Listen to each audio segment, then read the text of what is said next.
Now let's get started on the adult course. We're going to go with money market interest rates first. How do central banks set their interest rates? And then we're going to go into bonds and bond yields. Hi everybody, let's in this video look at the money market in more detail and specifically understand where interest rates come from in the money market.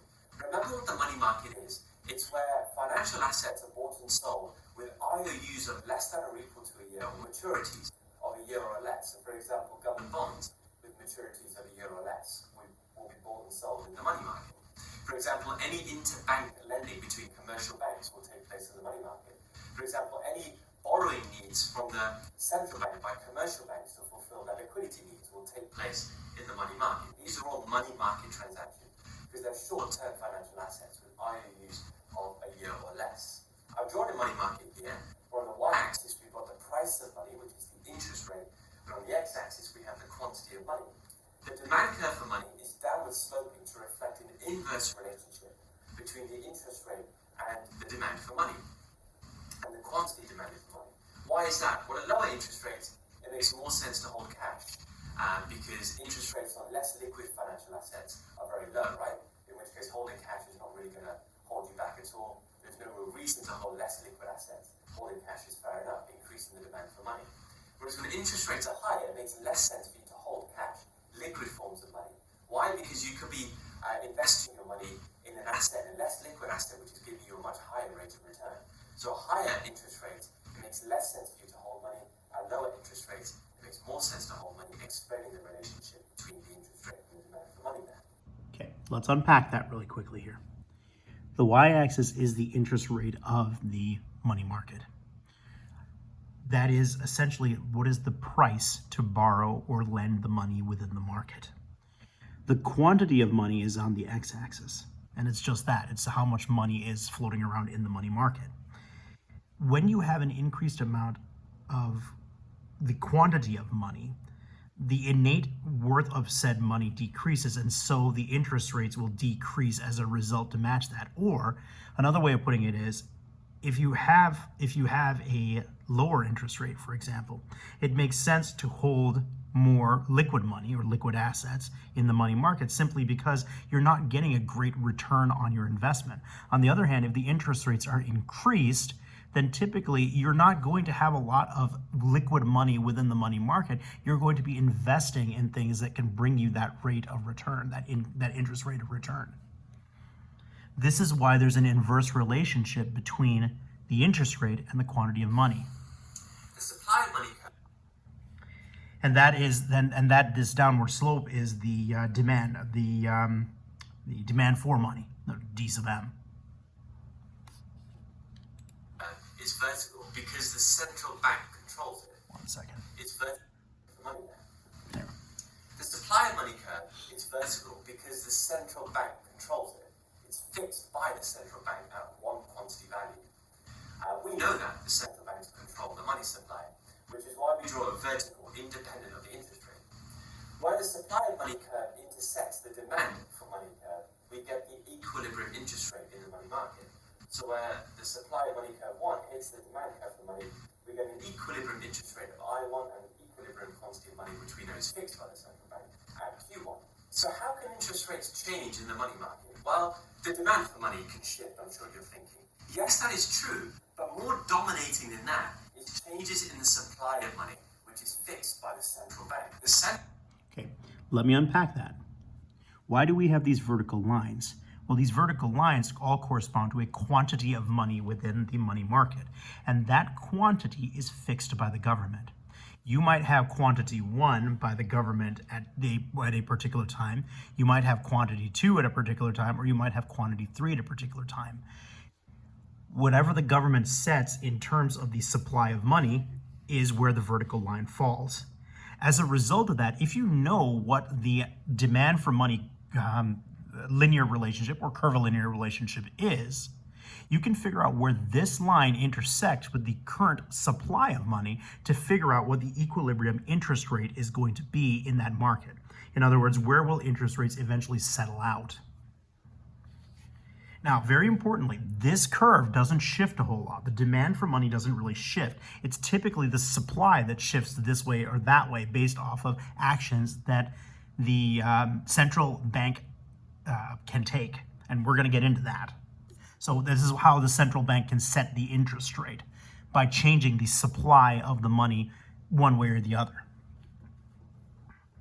Central bank can alter the supply of money and thus change interest rates, and that effect will always dominate changes in the demand for money. In that sense, the interest rate can be altered purely by the central bank. That's how they set monetary policy in order to meet their inflation target, right? So what tools are available to central banks whereby they can change the supply of money and therefore change interest rates? Well, we're going to look at three. The reserve requirement, which is the amount of money that commercial banks need to keep in the Bank of England by law. That doesn't yet exist in the UK economy. That's not regulated, whereas in the US it is. The discount rate can change, or the repo rate, or the bank rate as it's called in the UK. That is the rate at which commercial banks borrow from the Bank of England in order to meet their liquidity needs, short term. And you've got open market operations, the buying and selling of government bonds. So let's look at the reserve requirement. How on earth can the central bank alter the money supply by altering the reserve requirement? Well, if they wanted to reduce interest rates, what they could do is reduce the reserve requirement.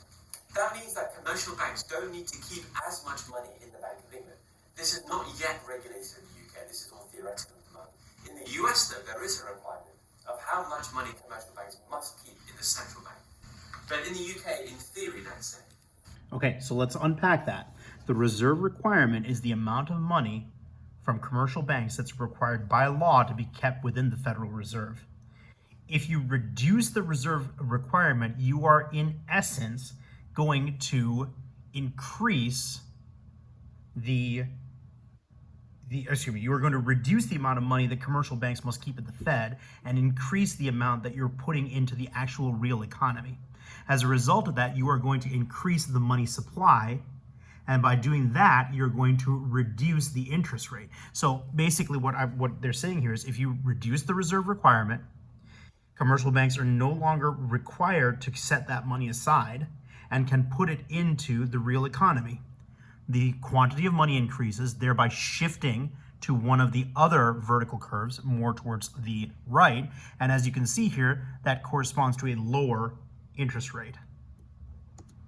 By reducing the reserve requirement, commercial banks don't need to keep as much money in the Bank of England. They can keep more of it in the real economy themselves, increasing the money supply and thus reducing interest rates in the money market. Vice versa, the Bank of England could increase the reserve requirement, forcing commercial banks to keep more of their money in the Bank of England, sucking money out of the real economy, reducing the money supply and increasing interest rates. What could happen to the discount rate, or the bank rate as it's more commonly known in the UK? Well, this one is used a lot by the central bank. This is the dominant way of the Bank of England altering interest rates in the money market in order to meet their inflation targets. Well, remember what the bank rate is. It's the rate at which commercial banks need to borrow from the Bank of England. And this is a big, big deal, because on a daily basis, commercial banks will borrow from the Bank of England to meet their liquidity needs, right?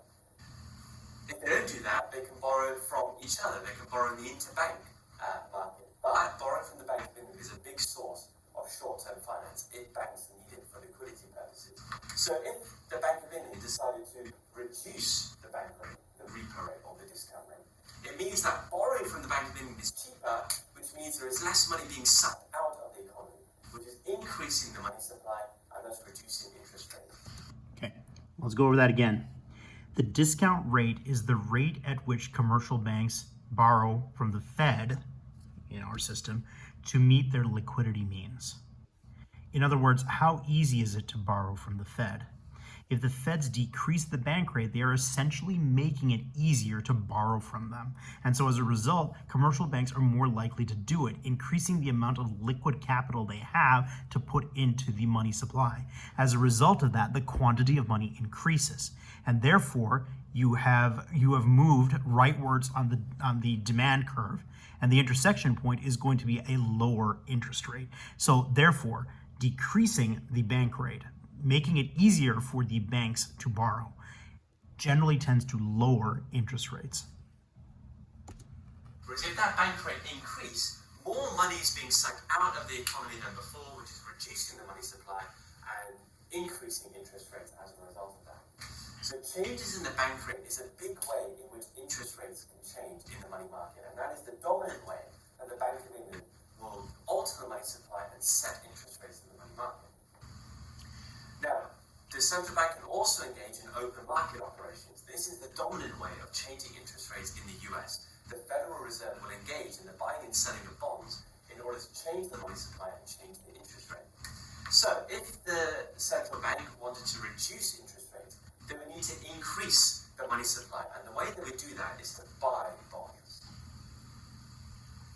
It's to buy bonds. When the central bank buys bonds, they're replacing paper with cash, increasing the money supply out there, reducing the interest rate out there.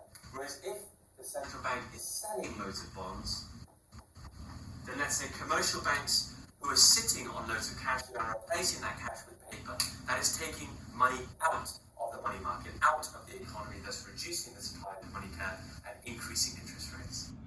So again, open market operations is the buying and selling of bonds.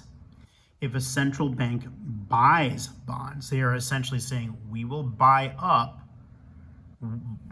whatever bonds were issued commercially and then put money, dollars, forward in its replacement. That money increases the quantity of money, and as a result of that, you once again move right on the quantity of money portion of the graph, leading to a lower demand for money portion on the curve there, leading to a lower interest rate. On the other hand, if the Fed is selling bonds, they are basically saying, here, we want some money from you, take this bond paper that we have, this bond certificate that we have issued, and therefore there is less quantity of money. So you move leftward on the x-axis, leading to a lower money supply, and thereby leading to a higher interest rate. So that explains to you what the money market is all about and where interest rates come from in the money market, very much set by central banks looking to meet their inflation targets. Yes, the demand curve for money can shift and that can alter interest rates, but that's a theoretical idea. In reality, the supply curve of money dominates because of the control the central bank has over it. Thank you so much for watching, guys. Hopefully now you understand the money market and where interest rates come from in the money market, also known as short-term interest rates, for this exact reason. I'll see you all in the next video. When we first arrived at St. Jude. Okay, now we'll talk about... This is the reason why I've canceled my doorbell camera subscription. This brand... Right now we'll talk about Hi bonds. everybody, let's in this video cover a very important type of financial asset. That is a bond. We'll answer these questions first. What is a bond? A bond is just an IOU. It's a piece of paper that guarantees the holder of the bond two things. Regular interest payments every year is number one, but also getting the value of that bond back when it matures, the face value of the bond back when it matures, i.e. when it's owed back to whoever has it. Who issues a bond and why? Well, there are two major economic agents that will issue bonds. You've got governments who need to raise finance in order to finance their spending in the economy, on infrastructure, on education, on health and welfare. So governments that don't have the tax revenues to fund their spending will need to borrow. Issuing bonds is one way they can do that. Corporations as well, firms who are looking to invest, if they don't have the retained profits to invest, then how else can they gain that finance? They'll need to borrow money, and issuing corporate bonds is one way in which they can do that. So the reason why is simply to raise finance when governments and firms don't actually have that finance available to them right now. They can issue bonds and borrow. Then that begs the question, who on earth will want to buy a bond and why? Well, anybody can buy a bond. An individual can buy a bond, no matter where they're located in the world. They can buy a UK government bond, for example. Firms can buy bonds. Governments can buy bonds from each other. Anybody can buy bonds. And the reason why really is twofold. The yield on the bond, the return on the bond, might be better than the return on other financial assets out there in the economy. So that's a very important factor as an investment for somebody.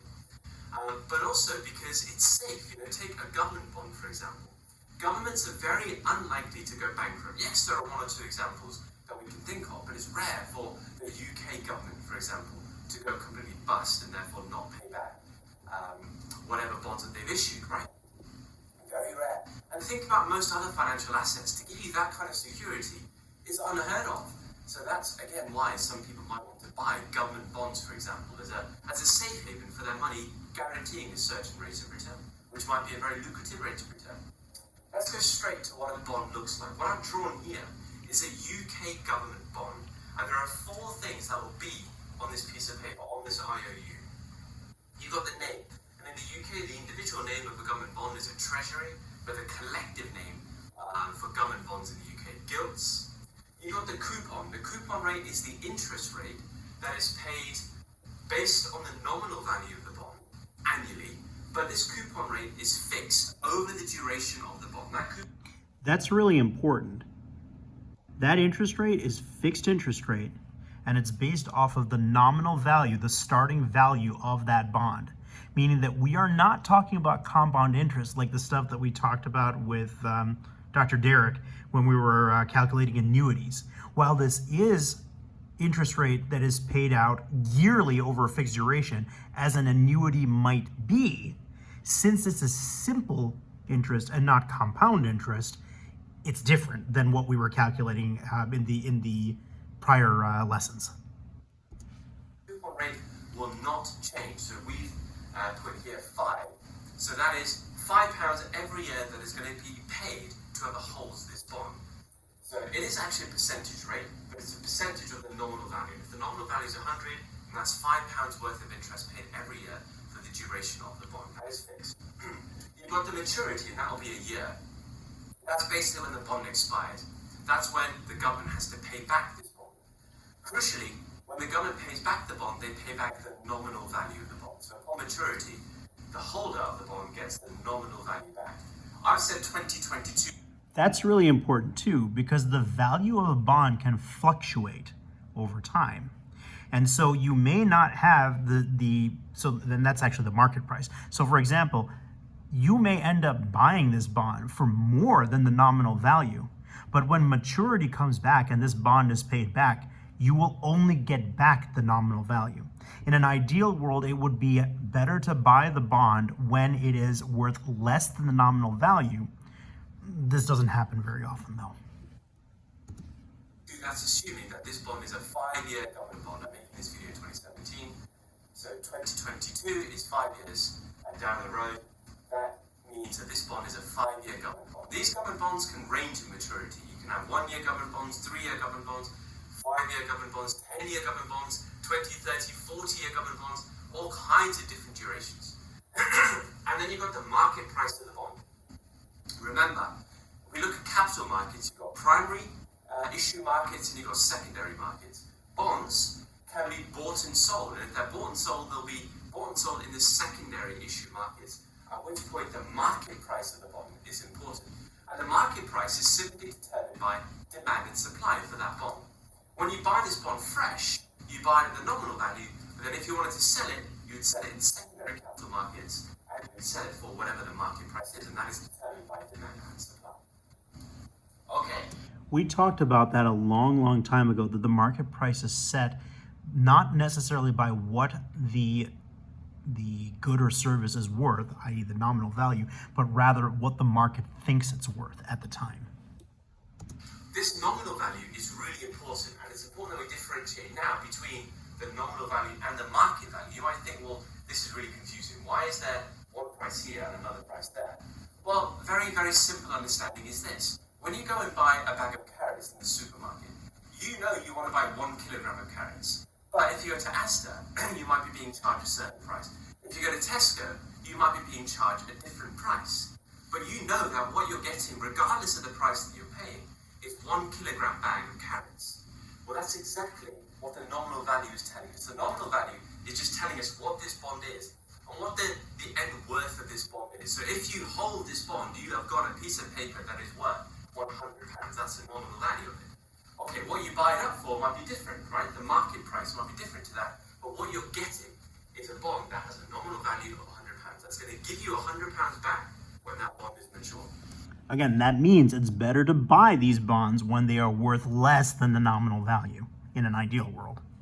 All right, cue that back. There we go. Is mature. That's all the nominal value is there for, really. And that's why the market price can differ. What an investor will want to know if they hold a government bond, what is the yield? What is the rate of return they're getting? And there is a very important equation for the yield that you need to know. Here it is. So the yield on a government bond is equal to the coupon rate of the government bond divided by the market price. Divided by the market price of the bond.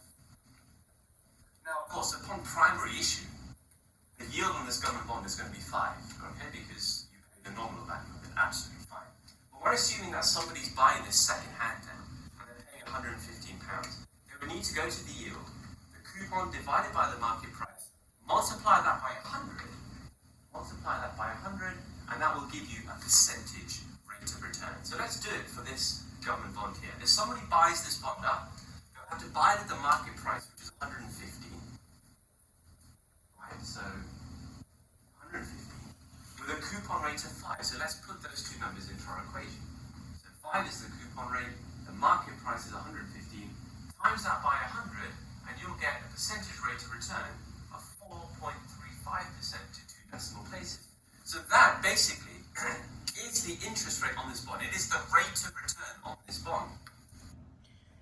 And that's why, depending on when you buy the bond, the percentage yield that you're going to get over the lifespan of the bond may be different. And also, again, because this number is in the denominator, it's worthwhile to keep this number, the market price, you always buy when the bond is worth as little as possible. Bearing in mind what's been paid for it. 4.355%, an investor will look at that and think, whoa, given current interest rates out there in the UK economy, 0.25% is the base rate, bear that in mind. This is an incredible rate of return. I want to hold this government bond. That's how they'll make the decision of whether they want to buy this government bond, whether they want to hold this government bond or not. If that rate of return is better than other returns on financial assets in the economy, absolutely 100%. But the yield is what they would calculate, all right? And this is the equation to get the yield, and that's how they'll work out whether they want to hold government bonds or other financial assets in the economy. You need to be able to calculate this yield. This yield is actually a very simple calculation. A better calculation is the yield to maturity. I made another video about government bonds in the fiscal policy context.